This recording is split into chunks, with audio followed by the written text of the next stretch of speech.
తెలంగాణలో కొత్త పార్టీ రాబోతుంది, కవిత గారు కొత్త పార్టీ పెట్టబోతున్నానన్న వార్తలు వస్తున్నాయి. సో నేను పార్టీ పెట్టబోతున్నాను, సిద్దిపేటలో పోటీ చేయబోతున్నాను, హరీష్ రావు మీద పోటీ చేయబోతున్నాను అంటారు. సో ఏం చెప్పదలుచుకున్నారు? ఏం చెప్పదలుచుకున్నా అంటే మొన్న ఏదో తెలంగాణ రాజ్యాధికార పార్టీ అంటే ఒక తీన్మార్ మల్లన్న ఒక పార్టీ అనౌన్స్ చేసిండు. మొన్న మున్సిపల్ ఎలక్షన్లలో పోటీ చేస్తే ఎక్కడా కూడా 10 ఓట్లు రాలేదట. ఇక రేపు నెక్స్ట్ కవిత పార్టీ పెడితే కూడా అదే పరిస్థితి ఉంటుందని నా అభిప్రాయం.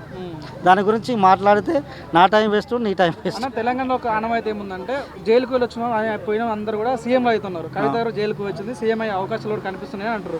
మొట్టమొదటి మహిళా ముఖ్యమంత్రి కాబోతున్న వార్తలు కూడా వస్తున్నాయి. ఏం చెప్పదలుచుకున్నారు? దేనికి పోయిందా ఆమె? తెలంగాణ ఉద్యమం చేసి జైలుకు పోయిందా, లేకపోతే స్వతంత్ర సమరం చేసే మన జైలుకు పోయిందా, లేకపోతే పేదోని గుడిసెలు గుల్లగొడతా అంటే అడ్డం పోయి పేదోని గుడిసెల్ని రక్షించడానికి పోయి ఆమె జైలుకు పోయిందా, లేకపోతే ఒక పేదోనికి ఒక విద్యా సంస్థల ఏర్పాటు కొరక, లేకపోతే దేని కొరక ఆమె పోయింది? ఆమె జైలుకి ఎందుకు పోయింది? ఎందుకు ముఖ్యమంత్రి అవుతుంది చెప్పండి. హరీష్ రావు మీద పోటీ చేస్తే గెలుస్తా అంటావా? నేను చెప్పిన బ్రదర్, ఫస్టే చెప్పిన, తీన్మార్ మల్లన్న పెడితే మొన్న మున్సిపల్ ఎలక్షన్లలో కార్పొరేటర్ పోటీ చేస్తే 4 ఓట్లు 5 ఓట్లు వచ్చినాయట. మొన్న జనసేనకి ఇక్కడ ఏదో సంగారెడ్డిలో పోటీ చేస్తే ఇంట్లో 4 ఓట్లు ఉన్నాయట. ఆయనకు ఒకటే ఓటు వచ్చిందట, 3 ఓట్లు వల్లేదట. ఆ పరిస్థితి ఉంటుంది ఆమె పార్టీ పెడితే కూడా. బీఆర్ఎస్ ప్రభుత్వం చాలా మోసం చేసిన ప్రజలు కానీ కవిత గారు చెప్పుకుంటూ వస్తున్నారు. ఏం చెప్పదలుచుకున్నారు? అంటే బీఆర్ఎస్ పార్టీ మోసం చేసిందని కవిత చెప్పిందంటే కవిత మరి ఎంత మోసం చేసింది, ఎంత పర్సంటేజ్ మోసం చేసిందో చెప్పాలి.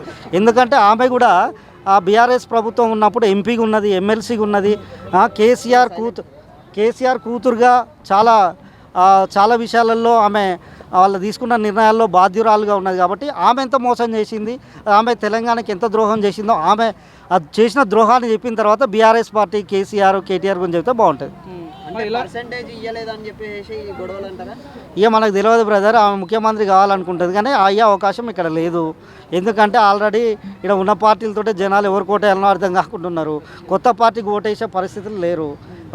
చూడాలి మరి నెక్స్ట్ ఎలక్షన్ వరకు ఆమెకి డిపాజిట్ అని వస్తుందో లేదో చూడాలి. ఎలా ఉండబోతుంది కవిత గారి రాజకీయ భవిష్యత్తు? ఎలా ఉండబోతుంది? జీరో, శూన్యం. ఒకవేళ మళ్ళీ కేసీఆర్ దగ్గరికన్నా రావాలి, లేకపోతే ఆమె రాజకీయ జీవితం ఉండాలంటే బీజేపీ పార్టీయో, కాంగ్రెస్ పార్టీయో, బీఆర్ఎస్ పార్టీయో మళ్ళీ చేరితే మళ్ళీ ఒకసారి ఎమ్మెల్యేనో ఎంపీనో అవుతుంది తప్ప సొంతంగా పోటీ అయితే మాత్రం ఏమి కాదు. కార్పొరేటర్ కాదు, వార్డు మెంబర్ కూడా కాదు.